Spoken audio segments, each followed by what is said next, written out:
हे ज्ञेय सब संसार पर निज रूप उसमें मूल है। उसको अगर जाना नहीं सब जानकारी धूल है। हूँ आत्मा गुण ज्ञान वाला, हूँ अजर में हूँ अमर। इंद्रिय अगोचर रूप हूँ यह जानते वे धन्य नर। इंद्रिय अगोचर रूप हूँ यह जानते वे धन्य नर। श्रद्धालु जिज्ञासु श्रोताओं, उपासक दशांग सूत्र के आधार पर एक सामान्य व्यक्ति सद्गृहस्थ कैसे बन सके, एक साधारण इंसान परमात्मा के तीर्थ में प्रवेश कैसे पा सके, इसके लिए श्रावक के 12 व्रतों की बात चल रही है। ये वो व्रत हैं जो एक साधारण इंसान को असाधारण श्रेणी तक पहुंचा सकते हैं। ये वो आधार है जिसके सहारे से आत्मा अपने भीतर के परमात्मा तत्व को प्रकट कर सकता है, यानी वो भगवान बन सकता है। ये वो व्रत हैं, वो नियम हैं जो व्यवहारिक जीवन में भी नैतिकता का, ईमानदारी का पाठ पढ़ाते हैं। परिवार में, समाज में, देश में, राष्ट्र में सुख शांति का वातावरण बनाने की भूमिका वही व्यक्ति निभा सकता है जो इन उपासक दशांग सूत्र के अंतर्गत वर्णित श्रावक के व्रतों को समझता है, उनको स्वीकार करता है, उनको जीता है। हमने इन व्रतों के अंतर्गत पहला व्रत थूलाओ पाणैवायाओ, यानी कि हिंसा का त्याग और अहिंसा का पालन कैसे किया जाए, इसकी बहुत लंबी चर्चा की। लगभग 5 प्रवचन सिर्फ अहिंसा के ऊपर बताए गए, दिए गए, जो दिव्य धर्म संदेश यूट्यूब चैनल पर विद्यमान है। आप समय निकालकर उसे अवश्य सुन सकते हैं। आज से हम बात करेंगे श्रावक के दूसरे व्रत की। दूसरा व्रत जिसे अणुव्रत कहते हैं, 5 अणुव्रत होते हैं, 3 गुणव्रत होते हैं और 4 शिक्षा व्रत होते हैं। 12 व्रतों का इस प्रकार से विभाजन किया गया है। तो अभी फिलहाल हम 5 अणुव्रतों में आज से दूसरे अणुव्रत की बात प्रारंभ कर रहे हैं। थूलाओ मूसावायाओ वेरमणम, यानी स्थूल रूप से झूठ का त्याग करना, सत्य को स्वीकार करना। देखिए, पहला क्रम अहिंसा का, और अहिंसा के सीधे बाद में सत्य का नंबर। और वो इसलिए कि सत्य की आराधना के बिना अगर व्यक्ति झूठ ही झूठ बोलता रहे, झूठ ही जीता रहे, झूठ ही समझता रहे, तो ऐसे में वो कभी भी अहिंसा का पालन कर ही नहीं सकता। यानी अहिंसा की आराधना को अगर मजबूत बनाना है, परिपक्व बनाना है, तो वो सत्य की आराधना के बिना कभी भी संभव नहीं हो सकता। अब देखेंगे, बहुत गहराई से अगर विचार करेंगे, तो जो भी साधना है, नियम है, व्रत है, प्रत्याख्यान है, उन सब में जितनी जरूरत अहिंसा की है, उतनी ही जरूरत सत्य की भी है। सत्य के बिना किसी भी प्रकार की साधना, नियम, व्रत, पचकान ये दृढ़ नहीं हो सकते। इसके अंदर दृढ़ता नहीं आ सकती, दृढ़ विश्वास नहीं हो सकता। अहिंसा का पालन बिना सत्य के नहीं हो सकता। और आत्मिक उन्नति की अगर हम बात करें, क्योंकि जो भी साधना, आराधना, चाहे वो श्रावक के रूप में कोई कर रहा हो, यानी गृहस्थ के रूप में कर रहा हो, या साधु साध्वी भगवंत के रूप में कोई साधना, आराधना कर रहा हो, तो लक्ष्य सबका एक ही है कि आत्मा का उत्थान करना, कल्याण करना, आत्मिक उन्नति करनी। तो आत्मिक उन्नति के जो भी साधन तीर्थंकरों ने बताए, हमारे धर्म प्रवर्तकों ने बताए, ऋषि मुनियों ने जो भी आत्मोन्नति के उपाय प्रतिपादित किए हैं, उसमें सत्य को प्रथम स्थान पर रखा गया है।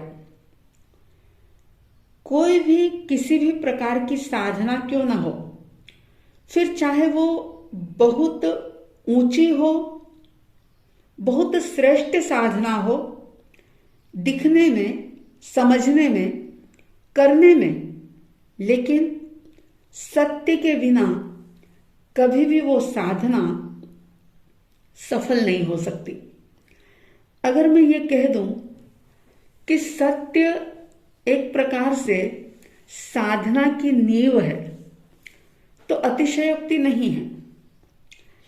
आप बहुत अच्छे से इस बात को जानते हैं कि आज जो भी बड़ी बड़ी इमारतें बन रही है, बहुमंजिले बिल्डिंगें जो बन रही है, मल्टियां जो बन रही है, वे किसके आधार पर खड़ी है? उनका बेस क्या है? अगर उनकी नींव गहरी, सुदृढ़, मजबूत ना हो, तो वो इमारतें टिक नहीं पाएगी। वो बड़ी बड़ी मल्टियां बिल्कुल हवा के झोंके के साथ ही धराशायी हो सकती है। हल्का सा भी भूकंप आएगा तो वो इमारत ढह जाएगी। ज्ञानी कहते हैं कि जीवन का महल खड़ा करने से पहले सत्य की बुनियाद, सत्य की नींव, सत्य का गहरा होना बहुत जरूरी है। सत्य की बुनियाद को सुदृढ़ होना, गहरा होना अति आवश्यक है। झूठ की, असत्य की कमजोर नींव पर कभी भी ये जीवन का प्रासाद, ये जीवन का महल टिक नहीं पाएगा। ये जरा सा कोई विपरीत संयोग मिलेगा और ये धराशायी हो जाएगा, गिर जाएगा, ढह जाएगा। तो मनुष्य जीवन की नींव जो है वो सत्य पर टिकी हुई है, और सत्य सारे जीवन का और सारी सृष्टि का एक आधार है। जैसे उर्वरा भूमि अगर हो तो ही उसमें बीज पल्लवित हो सकता है, पुष्पित हो सकता है। हमने अहिंसा की चर्चा करते हुए ये बात कही थी कि अगर अहिंसा के द्वारा अपने भीतर की भूमि को, अपने हृदय को अगर पोला नहीं बनाया, उर्वरा नहीं बनाया तो ऐसे में कोई भी व्रत नियम का पालन सही तरीके से नहीं हो सकता। तो हम ये कह सकते हैं, समझ सकते हैं इस बात को कि अगर अहिंसा की उर्वरा भूमि हो तो ही सत्य का पौधा पनप सकता है, उग सकता है। और इसी तरह से सत्य की नींव पर ही अहिंसा आदि जो भी व्रत हैं उनका प्रासाद, उनका महल, वो इमारत सुदृढ़ रूप से स्थायी रह सकती है, लंबे समय तक टिकी रह सकती है। अगर सत्य को नहीं जाना, सत्य को नहीं पहचाना, सत्य को समझा नहीं, तो व्यक्ति कुछ भी नहीं जान पाएगा।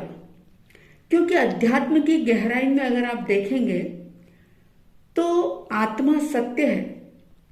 और अगर आत्मा को नहीं जाना, आत्मा को नहीं समझा, आत्मा पर विश्वास नहीं किया और दुनिया भर के तप, जप, संयम सब कुछ करते रहे, लेकिन वो आत्म लक्ष्य से नहीं हुआ, यानी कि सत्य के लक्ष्य से नहीं हुआ, तो ऐसे में वो सारा किया हुआ, सारी क्रियाएं थोड़ा सा कुछ कर्म निर्जरा में सहयोगी बन सकती है, अकाम निर्जरा हो सकती है, या यूं कह दूं कि थोड़ा बहुत पुण्य का बंध हो सकता है।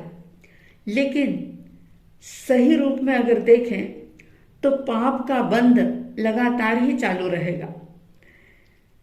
क्योंकि आत्मिक उत्थान के लिए जिसका उत्थान करना है उसको तो जानना पहले जरूरी है ना।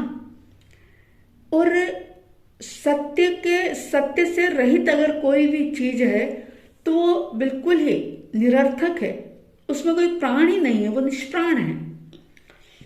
अगर आप सोचो कि कोई व्यक्ति ऐसा है कि जो आपको एक मिठाई देता है और बहुत प्रेम से दे रहा है वो, और ये कह रहा है साथ में कि देखो ये मिठाई है, ये लड्डू है, ये बहुत अच्छा है, बहुत मेहनत से बनाया है, बहुत सारा मेवा मिष्ठान इसके अंदर डाला हुआ है और बहुत पौष्टिक है, लेकिन बस एक बात है कि इस लड्डू में, इस मिठाई में शक्कर नहीं है। सब कुछ है लेकिन ये मीठा नहीं है। आप आश्चर्य करेंगे कि लड्डू है या मिठाई है तो फिर उसके अंदर मिठास क्यों नहीं है। अगर लड्डू है और मिठास ना हो तो हम उसको लड्डू नहीं कह सकते। अगर घी है या तेल है तो उसमें चिकनाई तो होनी ही चाहिए। बिना चिकनाहट के, बिना स्निग्धता के कोई घी को घी नहीं कह सकता। अगर घी में या तेल में चिकनाई ना हो तो आप क्या कहेंगे उसको। अगर कोई आपके सामने पानी का ग्लास पेश करे और ये कहे कि भाई ये पानी है लेकिन इसमें प्यास बुझाने की शक्ति नहीं है, ये शीतल नहीं है, ये ठंडा नहीं है, तो आप क्या समझेंगे उसका अर्थ। यानी कि ये सारी बातें सुनने में बड़ी अटपटी लगेगी कि ये क्या बात है कि मिठाई है और मीठी नहीं है, घी है और चिकनाहट नहीं है, और पानी है लेकिन शीतलता नहीं है, प्यास बुझाने की क्षमता उसमें नहीं है। ऐसा भला हो कैसे सकता है। अगर मिठाई है तो वो मीठी होनी ही चाहिए। मिठास के बिना हम मिठाई को मिठाई कह ही नहीं सकते। प्यास बुझाने की क्षमता जिसमें ना हो उसको हम जल कह ही नहीं सकते। अगर स्निग्धता, चिकनाहट ना हो तो हम उसको घी या तेल नहीं कह सकते। इसी तरह से सुनने में आपको शायद अटपटा लगेगा, शायद बात थोड़ी कड़वी भी लगेगी, लेकिन यह हकीकत है और ये मेरी नहीं, ये ज्ञानियों की बात है। उन्होंने भी ये कहा कि कोई श्रावक हो या कोई साधु हो, लेकिन उसमें सत्य नहीं है। श्रावक है वो, साधु है वो, लेकिन उसमें सत्य नहीं है। साधु हो और सत्य ना हो तो क्या होगा? अगर श्रावक हो और सत्य ना हो तो ये बात वैसी हो गई कि आग तो है लेकिन उसमें उष्णता नहीं है, गर्माहट नहीं है। श्रावक तो है और सत्य नहीं है, मतलब क्या हुआ कि घी तो है लेकिन उसके अंदर चिकनाई नहीं है। मतलब सत्य अगर जीवन से निकल जाए तो यूं समझ लो कि शरीर से जैसे प्राण ही निकल गए हो, शरीर से जैसे आत्मा ही निकल गई हो। मतलब इस शरीर के अंदर आप सबसे ज्यादा मूल्य अपने प्राणों को देते हैं। धन, संपत्ति, परिवार ये सब सेकेंडरी हो जाते हैं जब हमारे प्राण संकट में हो। हर व्यक्ति प्राणों को सबसे ज्यादा मूल्य देता है। कहने को तो वो कह देता है कि मेरी माँ मुझे बहुत प्रिय है, मेरी पत्नी मुझे बहुत प्रिय है, मैं अपनी बहन से बहुत प्रेम करता हूँ, मेरे बच्चे मुझे बहुत प्यारे हैं। कहने को कुछ भी कह दे, मेरी संपत्ति से मुझे बहुत प्रेम है। लेकिन अगर कोई ऐसा प्रसंग आ जाए जीवन में कि उसके प्राण संकट में पड़ जाए तो वो सबसे पहले किसको बचाने की कोशिश करता है? प्रायोरिटी किसको देगा? बिल्कुल सत्यता है ये कि वो अपने प्राणों को ही सबसे ज्यादा मूल्य देगा, उन्हें ही बचाने का प्रयास करेगा। तो जैसे शरीर में प्राणों का मूल्य सबसे ज्यादा व्यक्ति करता है, उसी प्रकार से सारे सद्गुणों में अगर हम देखें तो सत्य का मूल्य ही सबसे ज्यादा है। सत्य के अभाव में व्यक्ति की स्थिति जो है वो बिल्कुल ऐसी हो जाती है जैसे प्राणों से रहित शरीर हो। प्राण से रहित शरीर मुर्दा घोषित हो जाता है। प्राणों से रहित शरीर को कोई घर में रखता नहीं। प्राणों से रहित शरीर चाहे कितने भी प्रिय व्यक्ति का क्यों न हो, जल्दी से उसको जला दिया जाता है, दफना दिया जाता है, उसको छोड़ दिया जाता है। ज्ञानी कहते हैं कि ठीक इसी प्रकार से हम परमात्मा को या शुद्ध आत्मा को हम कहते हैं सच्चिदानंद, यानी कि सच्चित आनंद रूप जो है वही शुद्ध आत्मा है। और आत्मा का आनंद अगर किसी में है तो वो सत्य में है। और इसीलिए व्यवहारिकता में भी ये कहा जाता है सत्यम शिवम सुंदरम। सत्य शिव रूप है और सत्य ही सुंदर है। सत्य के बिना कोई सुंदर कभी हो ही नहीं सकता। सत्य में बहुत ताकत है, सत्य में बहुत शक्ति है। तो सत्य की महिमा को समझना होगा। अगर सत्य हमारे जीवन में है तो हमारे दूसरे दुर्गुण उस सत्य के माध्यम से दूर हो सकते हैं। अगर सत्य नहीं है जीवन में तो फिर हम दूसरे दुर्गुणों को कभी भी दूर नहीं कर पाएंगे और कभी भी सत्य के बिना परमात्मा के धर्म तीर्थ में प्रवेश नहीं कर पाएंगे। इसलिए सत्य की महिमा जानना, सत्य की महिमा समझना, सत्य को जीना, सत्य को जानना, मानना, स्वीकार करना, ये प्रत्येक व्यक्ति का लक्ष्य होना चाहिए। आप सब जानते हैं कि जब तक शरीर गर्म होता है तब तक ही उस व्यक्ति को जीवित कहा जाता है। जब शरीर की गर्माहट निकल जाती है, शरीर की गर्मी जब खत्म हो जाती है तो उसे मृत घोषित कर देते हैं।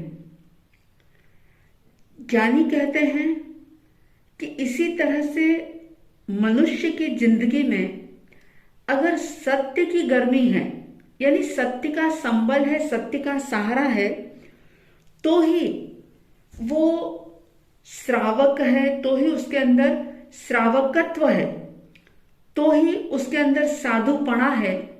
यानी यूं कह दो कि साधुपना और श्रावकपना तभी टिक सकता है जब मनुष्य की जिंदगी में सत्य की गर्मी हो। अगर सत्य की गर्मी ना हो तो वो श्रावकत्व और साधुत्व कभी भी जीवन में रह नहीं पाता। आप देखते हैं कि जब शरीर की गर्मी निकल जाती है तो मुर्दा हो जाता है व्यक्ति, ना वो लड़ सकता है, वो सिर्फ सड़ता है। मुर्दा कभी भी लड़ नहीं सकता, चाहे आप उसको गालियां दे दो, चाहे आप उसको मार दो, पीट दो, लेकिन वो कुछ नहीं कर सकता। इसी तरह से अगर साधु के जीवन से या श्रावक के जीवन से सच्चाई निकल जाती है तो उसका जीवन भी मुर्दे की तरह हो जाता है।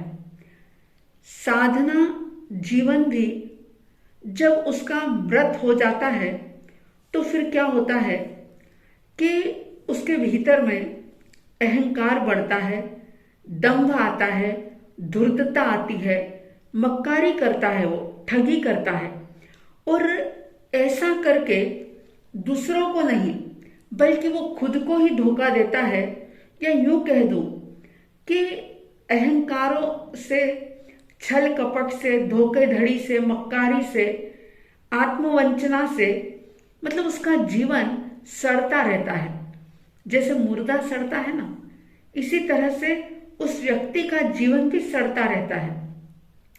उसके जीवन में कोई तेज नहीं होता, कोई ओज नहीं होता, वो किसी भी प्रकार के दुख से, कष्ट से, विपत्ति से टक्कर नहीं ले सकता।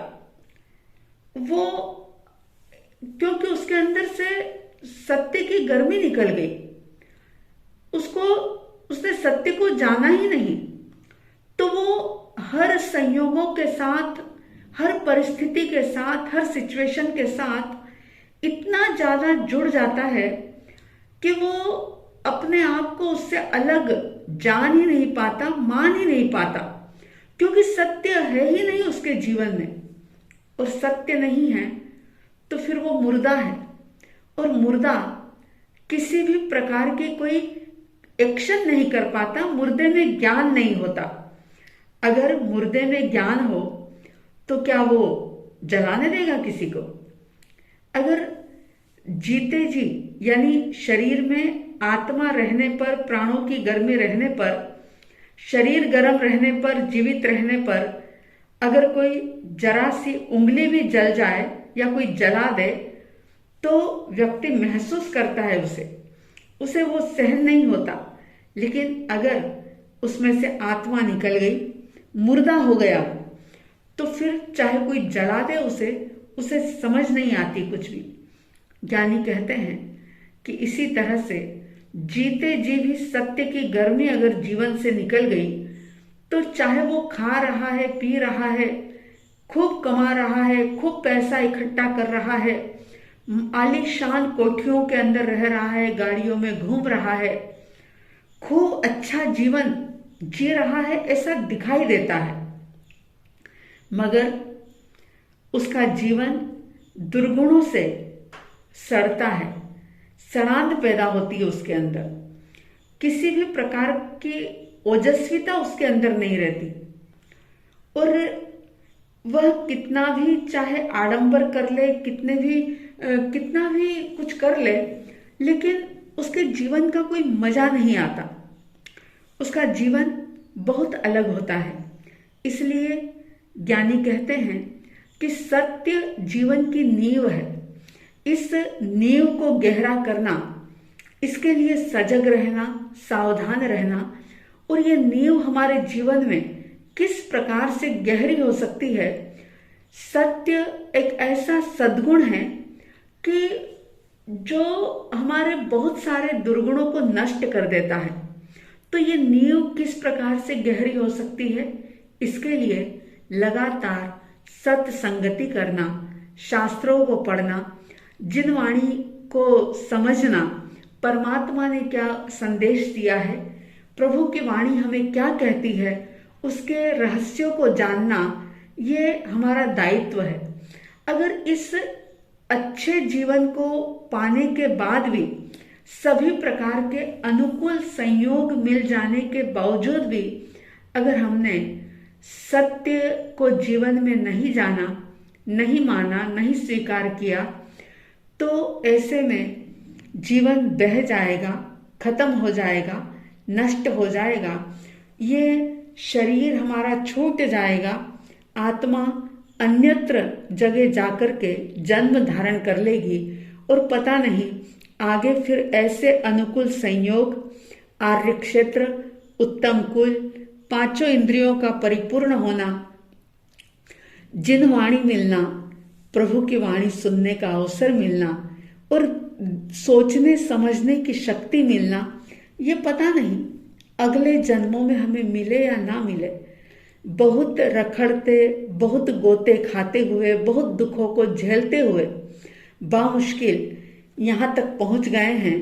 तो परमात्मा महावीर स्वामी जी ने अपनी अंतिम देशना में जैसे कहा था कि समय मात्र का भी प्रमाद मत करो।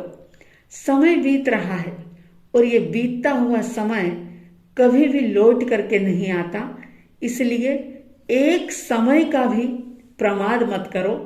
यानी इसका मतलब ये नहीं कि खूब खाओ पियो ऐश करो, खूब पैसे कमाओ, खूब घूमो फिरो, ये मतलब नहीं है। सत्य को जानने में समय मात्र का भी विलंब मत करो। सत्य को जीवन में धारण करने में बिल्कुल भी प्रमाद मत करो, आलस मत करो। यानी ये समझ पाने को सेकेंडरी मत करो, इसको प्रायोरिटी दो, प्राथमिकता दो इसको। और आप जानते हैं कि जिस चीज को आप प्राथमिकता देते हैं वो काम जरूर सफल होता है, जरूर पूरा होता है। बस आवश्यकता है कि हम इसको थोड़ी सी प्राथमिकता दें। जिन कामों को आपने लिस्ट में सबसे ऊपर रखा है, आप सबसे पहले उसी को पूरा करते हैं। क्या कभी आपने अपने आप को जानने समझने का काम, ये साधना, क्या इसको कभी प्रायोरिटी दी? अगर नहीं दी तो कोई बात नहीं। प्रभु कहते हैं जब जागो तभी सवेरा।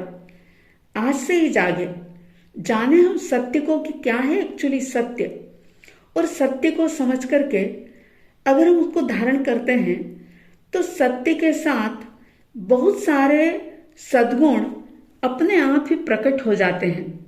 हम आगे और भी इसकी चर्चा करेंगे कि सत्य के क्या फायदे होते हैं, सत्य कैसा होता है, सत्य का पालन कैसे किया जाता है, झूठ से कैसे बचा जाता है।